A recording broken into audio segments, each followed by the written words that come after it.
محترم بزرگوں اور عزیز بھائیوں اور دوستوں، حق تعالی شانہ محض اپنے لطف و کرم سے ہم سب کے جمع ہونے کو قبول فرمائے۔ یہ ان کا کرم ہے، ان کا انعام ہے، ان کے بے پناہ احسانات میں کا ایک یہ اشارہ اور ایک مظاہرہ ہے کہ پروردگار عالم نے ہماری بے شمار کمی اور کوتاہیوں کے باوجود اور رات دن دنیا کی محبتوں کے دلدل میں پھنسے رہنے کے باوجود اور اپنی زندگی کو غفلتوں میں ڈبوئے ہوئے رہنے کے باوجود اس کریم پروردگار عالم نے کرم فرمایا اور اپنی نسبت کی ایک زبردست دولت اور ایک زبردست محنت اپنے کرم سے ہمیں نصیب فرمائی، دین کی، ایمان کی، آخرت والی فکروں کی، اپنے انجام کو سنوارنے کی، اپنی زندگی کو بنانے کی اور ساری دنیا کے انسانوں کو حق کی راہ کی طرف رہبری کرنے والی روحانیت اپنی زندگی میں لینے کی اللہ پاک نے ایک مبارک محنت اپنے کرم سے ہمیں نصیب فرمائی۔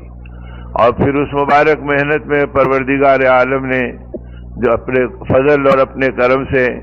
ہمیں جان و مال لگانے کے جذبے کی توفیق بھی عطا فرمائی، اس لیے کہ دین کی ان محنتوں میں اور ایمان کی ان کوششوں میں ہر اللہ کے بندے کے دل و دماغ میں اس زمانے میں ماحول کی برکت سے یہ بات اللہ پاک ہی کی طرف سے بھی عام اور تام ہو چکی کہ یہ وہ مبارک کام ہے کہ جس میں اپنی جان لگانا، اپنا مال لگانا، اپنے اوقات لگانا، اپنی تمناؤں کو کچلنا، اپنی خواہشات کو روندنا، اپنے نبی رحمت صلی اللہ علیہ وسلم کی تمناؤں کی بارگاہ نبوت پر اپنی زندگی کے جذبات کو جو بھیڑ چڑھانا اور اللہ کی نسبت پر اپنی قربانیوں کو پیش کرنا، یہ گویا ہماری ان محنتوں کا حاصل اور ہماری ان کوششوں کا خلاصہ ہے، جس کے اندر کوئی نہ نام ہے، نہ نمود ہے، نہ کوئی شور ہے، نہ شرابہ ہے،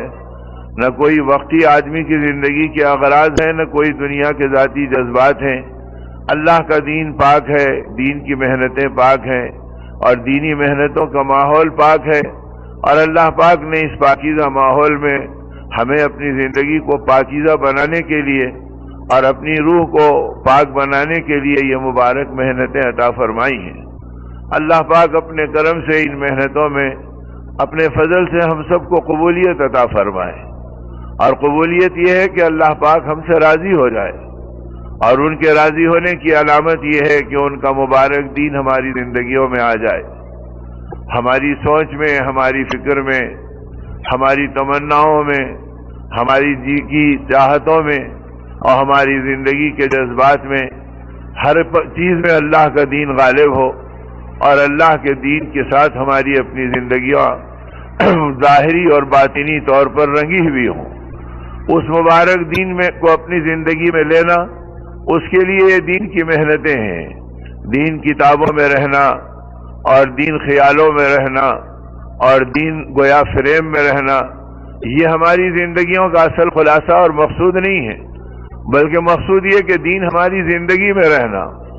جیسے دوائیں اندر میں آتی ہے تو صحت باہر میں نظر آتی ہے، اسی طرح دین اندر میں نظر آئے گا تو اطاعت باہر میں نظر آئے گی، تقوی زندگی میں نظر آئے گا، اللہ کا تعلق ہمارے اعمال سے باہر اپنے معاشرے اور ماحول میں نظر آئے گا، پھر ہماری زندگی کے اثرات ہمارے اپنے پورے ماحول پہ پڑیں گے، پھر مرد بھی، عورتیں بھی، بوڑھے بھی اور جوان بھی، اور پڑھے لکھے بھی اور بے پڑھے بھی، پھر ہر ایک کی زندگی کی بنیاد اپنے خالق و مالک کو پہچاننا، اپنی آخرت کو جاننا